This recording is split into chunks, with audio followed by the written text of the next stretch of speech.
Hi, I am Sanjay Patel. Today we are going to learn working rules for limit of a function. We have proved two results in our last lecture about limit of function. The first one is if limit of function exists, it is unique, and secondly, if function has a limit at a point, then the function is bounded in some deleted neighborhood of that point. So let us first of all state the working rules.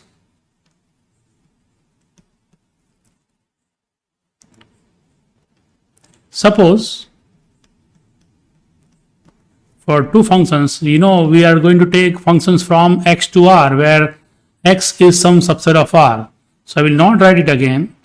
Suppose limit of the function f of x as x tends to a is L and limit x tends to a g of x is m.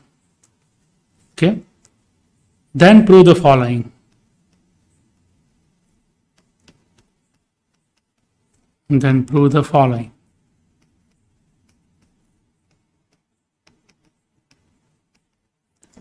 The first rule,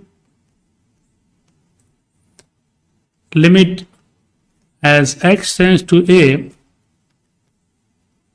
fx plus or minus g of x is equal to L plus or minus m.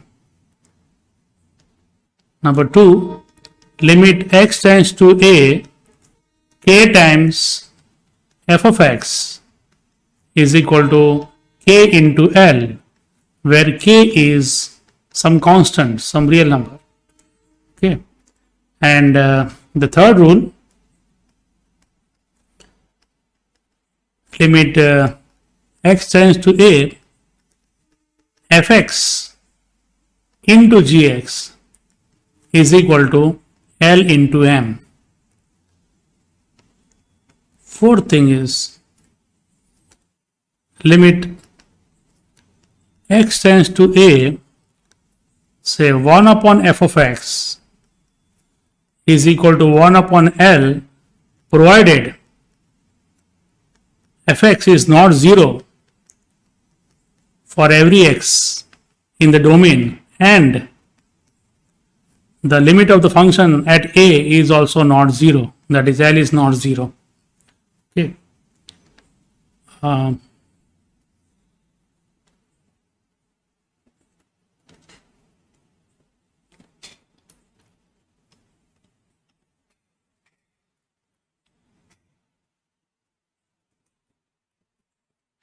There is one more rule for number 5. Okay, just a minute, let me.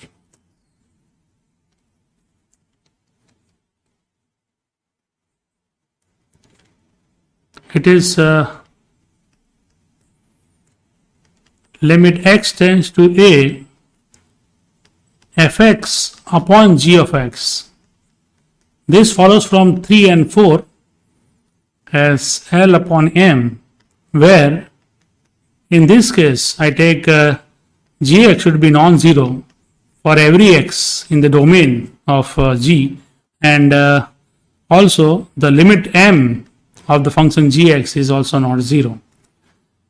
Finally, limit x tends to a mod of f of x is equal to mod L. So we are going to prove these working rules of limit of functions. Okay, so let us start with the first one.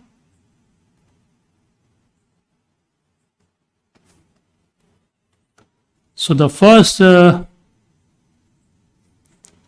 result,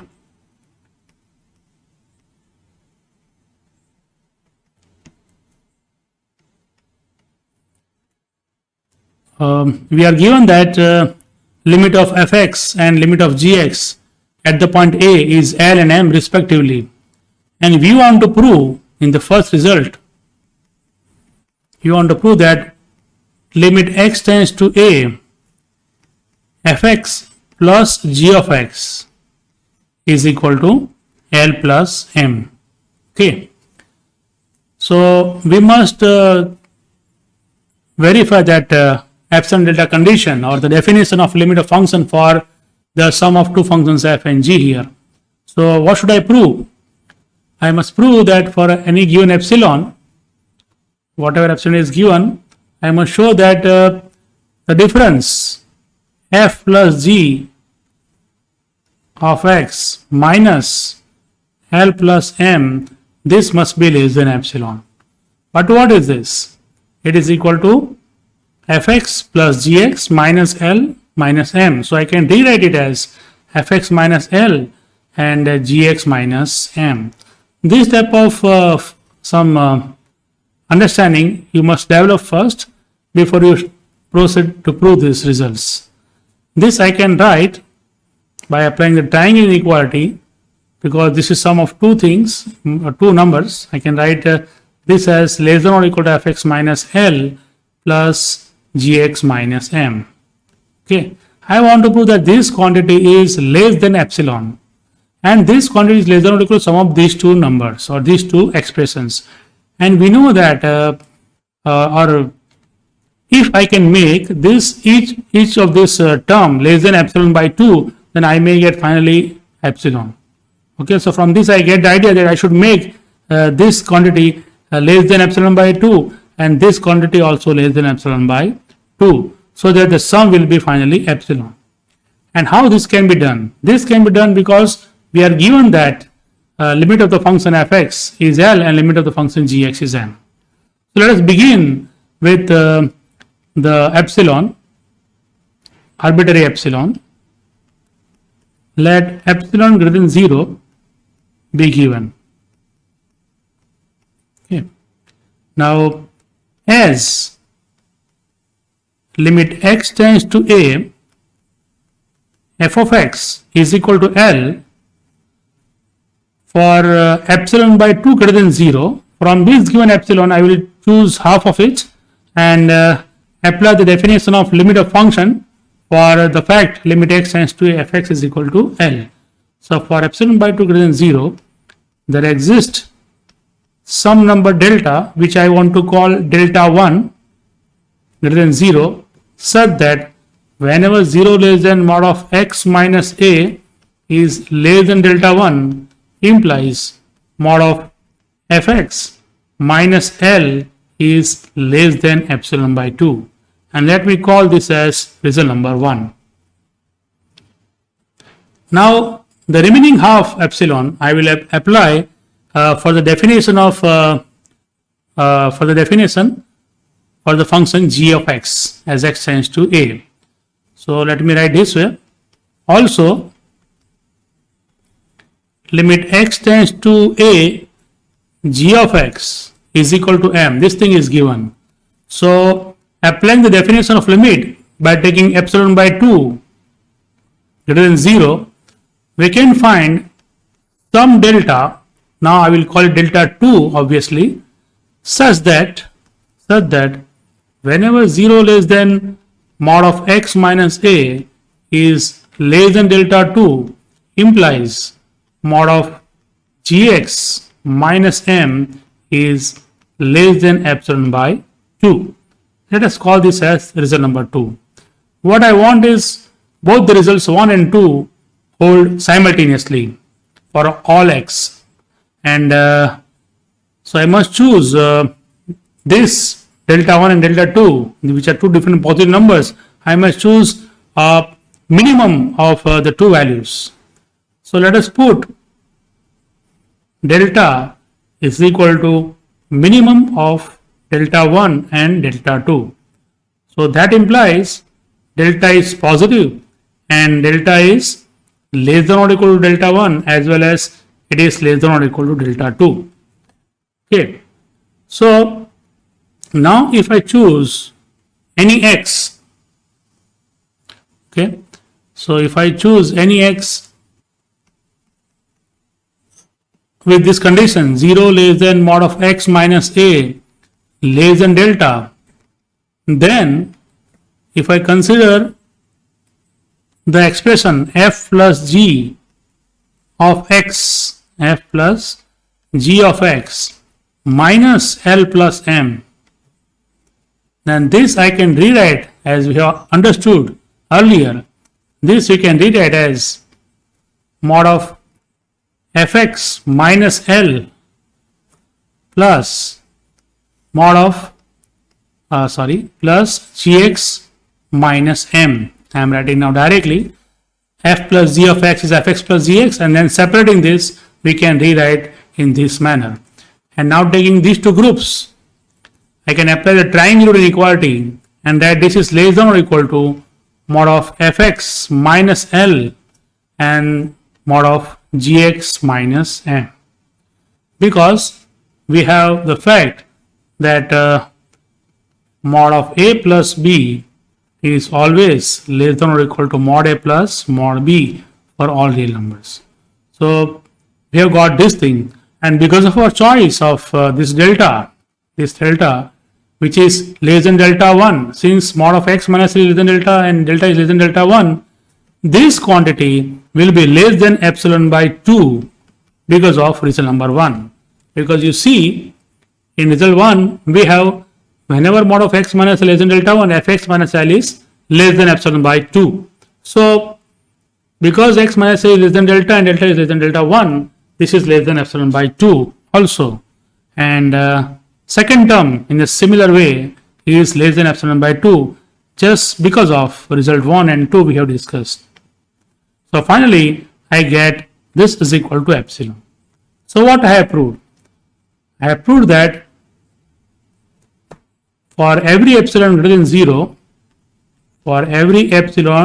0, there exists delta such that whenever 0 less than mod of x minus a less than delta implies mod of f plus g of x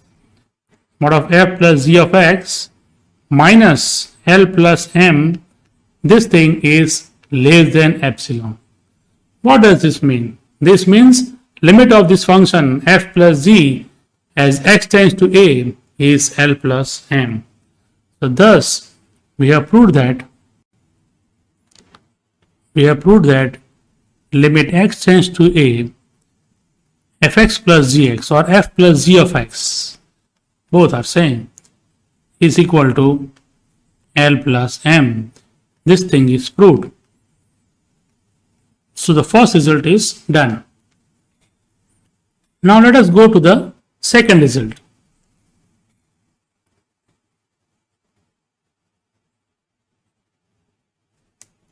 For the second result, what is to prove is this thing. We are given that limit x tends to a f of x is equal to L and k is any real number, and we want to prove that limit x tends to a k times f of x is equal to k into L. So in this result I want to first separate the case, the trivial case, when the number k is 0. K is any real number. So case 1 is trivial, which I will write like this. If k is equal to 0, then you know that this function k times fx is a 0 function, and limit of constant function is constant is well known. So if k is equal to 0, then the result is obvious. And the result is trivial, because limit of k times fx, that is limit x tends to a 0. Since k is 0, this function is 0 and limit of 0 is 0, which I can write as 0 into L. So the result is proved, which is equal to k into L. Hence the case is trivial. Now let us consider case 2. Case 2. Suppose k is not equal to 0. Suppose k is a real number and it is not 0. What I want to prove that for every epsilon, I want to prove this thing, limit as x tends to a k times fx is equal to k into L. I want to prove this this result. So for any given epsilon, I must find some delta, so that whenever 0 less than mod of x minus a is less than delta, we should have mod of k into fx. Let me explain this way. I must make this quantity k times fx minus k into L, this quantity less than epsilon. So if you concentrate on this, it is easy to see it is k into fx minus L, and this I can rewrite as mod of k into mod of fx minus L by the properties of mod function. Okay. Now we know that this fx minus L is in our hand, because as x tends to a, limit of fx is L. So I can make this difference as small as I want, or as I can make the difference less than anything I want. So what I will do is I will make it less than epsilon by mod k, so that this k will be cancelled, and we'll be through with this condition that k into fx is less than epsilon. Okay, and remember that k is not 0, so this will not make any problem. And I'm taking mod k, so epsilon by mod k remains positive. So let us start with epsilon greater than 0 be given again to prove this from the beginning. So let epsilon greater than 0 be given. Okay, as limit x tends to a, f of x is equal to L. If I apply the definition for this by taking epsilon by mod k greater than 0, okay, then for epsilon by mod k greater than 0, we can find some delta such that whenever 0 less than mod of x minus a is less than delta, implies we have fx minus L is less than epsilon by mod k. So this I am calling as result number 1. Remember, we want to prove that for every epsilon there is some delta such that this quantity k times mod of k fx minus kl is less than epsilon. So we are doing all such things. Okay, so for the same delta, we can show that if we take any x which satisfies the condition 0 less than mod of x minus a less than delta, then we have k into fx minus k into L, which we can write as k into fx minus L, and that we can rewrite as mod of k into mod of fx minus L, because mod of a into b is equal to mod a into mod b. And this thing is less than, because 0 less than mod of x minus a less than delta is true, I can use this result 1, which says that fx minus L is less than epsilon by k. So by result 1, the second term, mod of fx minus L, is less than epsilon by k. And since k is non-zero and positive, there is no problem here, and we'll get this is equal to epsilon. So we have proved that for every epsilon there exists some delta which satisfies the required condition. So let me rewrite what we have proved. Thus, for every epsilon greater than 0, there exists delta such that whenever 0 less than mod of x minus a less than delta, implies k into fx minus k into L is less than epsilon is proved. You note here that this k into fx minus k into L, we have proved that it is less than epsilon.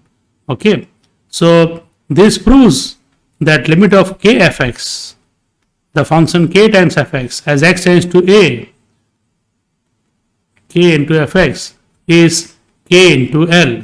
This thing is proved. So we have proved the two working rules of limit of function. Both are very simple.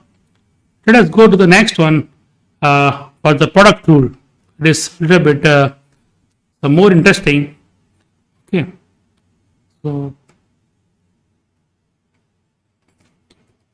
let me write down the things what is given here. Result number 3. Okay. We want to prove, we know what is given. We are given the limit of fx and limit of gx is L and M respectively as x tends to a. And now we want to prove that limit x tends to a, fx into gx, this thing is equal to L into M. I am not writing what is given. It is common for all the results. Okay. So whenever there is some change, I will mention that. Okay. So first of all, let us understand. This is our understanding. Our aim is to prove that this limit of this function fx into gx is L into M. Okay. So what should I do is, for every epsilon, I must find some delta, so that whenever 0 less than mod of x minus L less than delta is true, I must have fx into gx minus L into M. This quantity I must make less than epsilon. Let me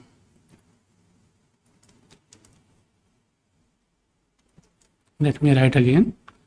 This fx into gx minus L into M, this quantity must be less than epsilon. This is our aim to prove. So what we are going to do, remember we are given two things, limit of fx is L and limit of gx is M.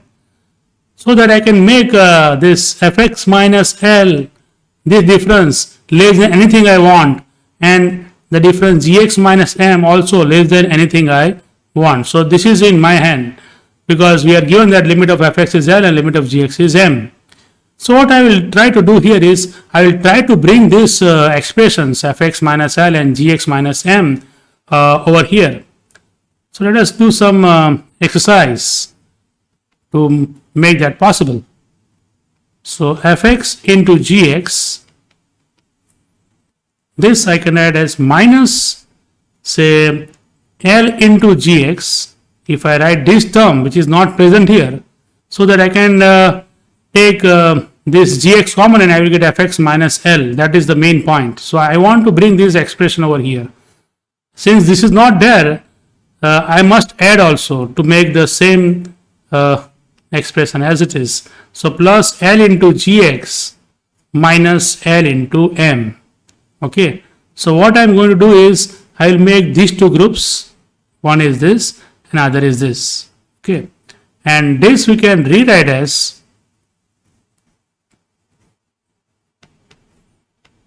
from the first group, gx is common. So I will get gx into fx minus L. Okay. Plus say L into gx minus M from the second group of terms. Now this is something like mod of a plus b, which I can make less than or equal to mod a plus mod b using the triangle inequality. So this gives me gx into fx minus L plus mod L into gx minus M. So there is no problem so far. Okay. And again, one more step. This we can write as mod of gx, okay, into mod of fx minus L. Just I am showing you how to think. Plus this I can write as mod of L into mod of gx minus M. Okay. Now as I told you that fx minus L and gx minus M is in our hand, because we know the limit of fx is L and limit of gx is M. What I want to do is finally I want to make this fx into gx minus L into M less than epsilon. Okay. So if I can make, because there is a plus sign here, if I can make these two groups, this just a minute, this group, this one and this thing, there are two groups and there is a addition sign here. So if I make each of these less than epsilon by 2, then finally the total thing will be less than epsilon. So that is the basic idea. To do that, let us first of all concentrate on the first group, mod of gx into fx minus L. Fx minus L I can make less than anything I want. But remember, this gx is not a constant. So I cannot write that this is less than epsilon by mod of gx and I can cancel mod of gx and mod of gx. That is not true because gx is not a constant. It is a variable. So let me remove this. So what should we do? We must first make this thing or replace this mod of gx by some constant. Okay, that is one very important thing. How can I make that mod of gx less than constant? Now recall our previous lecture. What we have proved is if limit of a function exists, then the function is bounded on some deleted neighborhood. So gx is also bounded on some deleted neighborhood. So this I can make less than some constant. Mod of gx I can make less than some constant, say k, and then I will do that mod of fx minus L I can make less than epsilon by k, so that k will be cancelled, and also I will write 2. So finally I will get epsilon by 2 here. So that problem is solved. For the second part,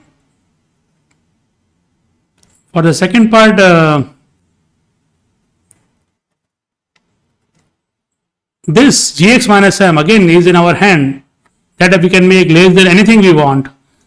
But here we have a mod L constant. So this I can make less than mod L into epsilon by 2 times mod L, so that mod L will be cancelled. So there is no problem like this first group of terms. So I can write directly and use this value as epsilon for limit of gx, and then this mod L will be cancelled. But if you observe more closely, you will realize L is a real number and it is a limit of the function fx and it can be 0. In that case, we cannot write epsilon by mod L here. So what can be done? In that case, to be on the safer side, what I will do is instead of epsilon by 2L, 2 times mod L, I will write plus 1. I will add 1 to this. So let me write this way. Just a minute. Instead of this 2L, 2 times mod L, what I will do is I will choose 2 into mod of L plus 1, this number here, and I will apply the definition of limit of gx by taking this epsilon. What is the advantage in this? Because you know that if t is any positive real number, then remember that p upon 1 plus t is always less than 1. Okay, and here even if mod L is 0, we can have epsilon by 2 finally, and this is mod L you can think as t, and t upon t plus 1 or 1 plus t is always less than 1 for every positive number. So finally our aim will be true and we'll get this is equal to epsilon by 2 and this is equal to also epsilon by 2. So this is our thinking process. So this we are going to rewrite in a systematic way. So two things you have to keep in mind. First we have to make this quantity less than some constant. Okay. So let me start the proof systematically.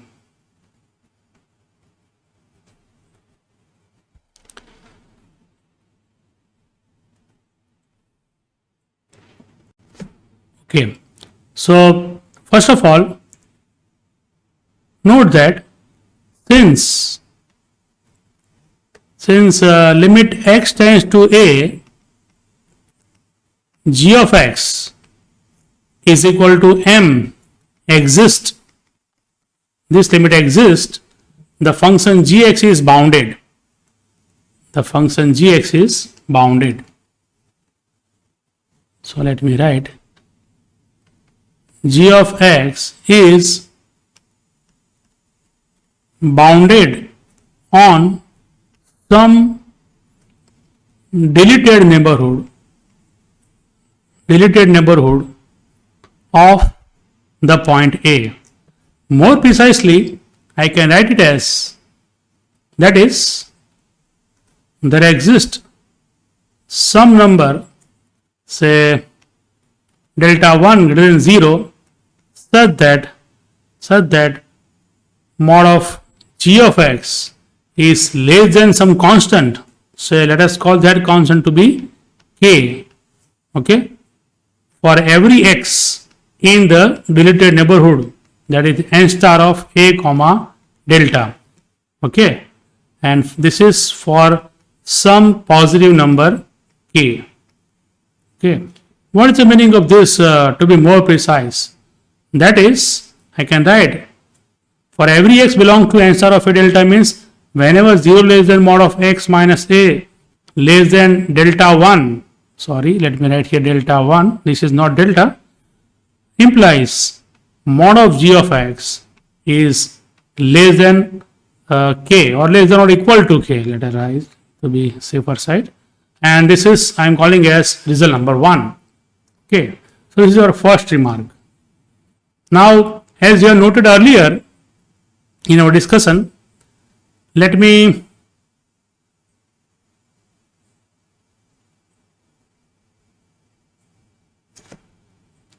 start with an epsilon greater than 0 be given to prove that limit of fx into gx is L into m.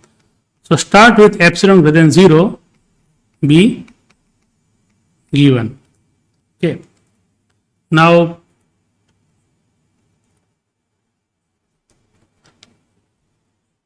since limit x tends to a,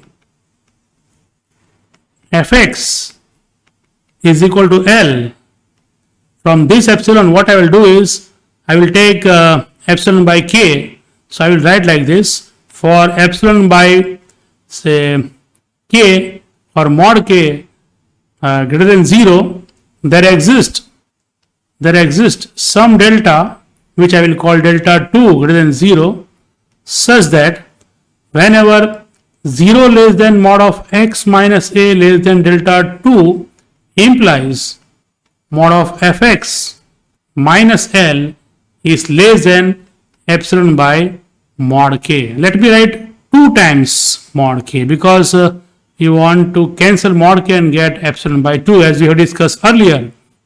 So this will be epsilon by 2 times mod k, and this I am calling as result number 2. Third thing is that again, as limit x tends to a, g of x is equal to m. Okay, then for epsilon by 2 times mod L plus 1 greater than 0. Remember that L can be 0, but mod L plus 1 is always greater than 0. So this is finally a positive real number. For this positive number, if I apply the definition of limit of the function gx, there exists another delta which I will call say delta 3 greater than 0, such that whenever 0 less than mod of x minus a less than delta 3 implies mod of g of x minus m is less than epsilon by 2 times mod L plus 1, and let me call this as result number 3. I want that result 1, 2 and 3, all these 3 results as you are seeing here, 1, this is 2, and result number 3, all must hold simultaneously for all x. So I must choose the minimum of these 3 radius, delta 1, delta 2 and delta 3, and put delta is equal to minimum of delta 1, delta 2, delta 3. So all this will be satisfied simultaneously.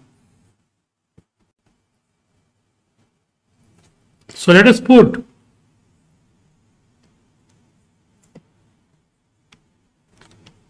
delta is equal to minimum of delta 1, delta 2 and delta 3. So therefore delta is positive and is obviously less than or equal to each of these delta 1, delta 2, delta 3. Then if we take any x, for any x with this condition 0 less than mod of x minus a less than delta, for any x with this condition, we have mod of fx into gx. Let us work out the same thing again which we have discussed earlier in our final proof. This is equal to fx into gx, okay, fx into gx minus L into gx plus L into gx. We are adding and subtracting as we have understood earlier, plus or rather minus L into m. So making the two groups, this and this, what we get is this is equal to g of x into fx minus L plus L into g of x minus m, okay, which I can write less than or equal to, now I am writing directly, mod of g of x into mod of fx minus L plus mod L into mod of gx minus m, as I have discussed in that explanation. Now we know that mod of x minus a is less than delta and it is less than delta 1. So from result 1, this first term gx here is less than the constant k. You see here, this is less than k, okay. Then fx minus L is less than epsilon by 2 times mod k, and gx minus m is less than epsilon by 2 times mod L plus 1. So finally, what I can write here is this is less than,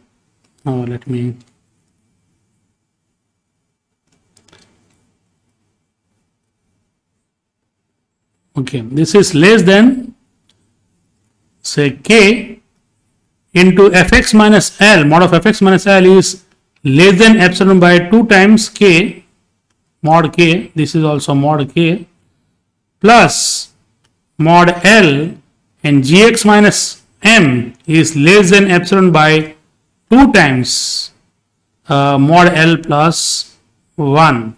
This we are writing because of 1, 2 and 3.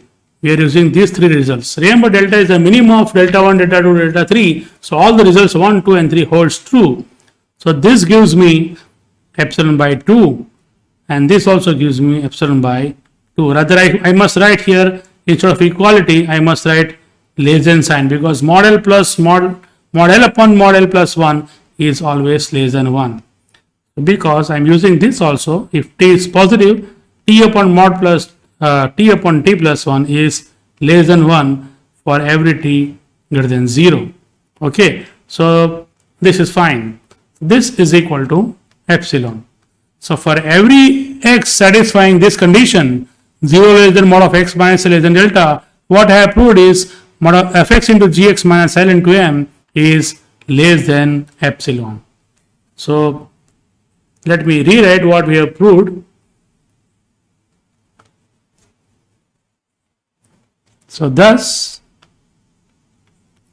for every epsilon greater than 0, there exists delta such that 0 less than mod of x minus a less than delta implies mod of fx into gx or f into g of x minus L into m, this thing is less than epsilon. So this says that limit of the function f into g or fx into gx as x tends to a is L into m. So this thing is proved. Okay, we'll prove some more working rules in our next lecture. So thank you.